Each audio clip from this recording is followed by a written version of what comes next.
Rub your bathroom with a candle and watch what happens. The bathroom is one of the rooms of the home that requires great care and cleaning. If you manage to incorporate a frequent grooming routine for furniture, floors and walls, you will get mold and harmful germs from accumulating anywhere.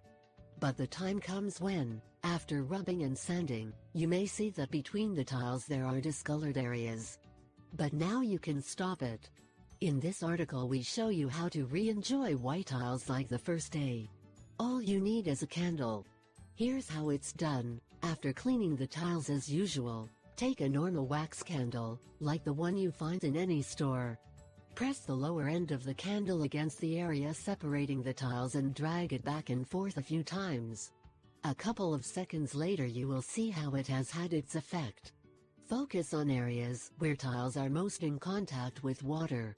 This will make these areas white again, in addition to creating a protective layer. So you will not have to worry about this rebel zone anymore. It's great.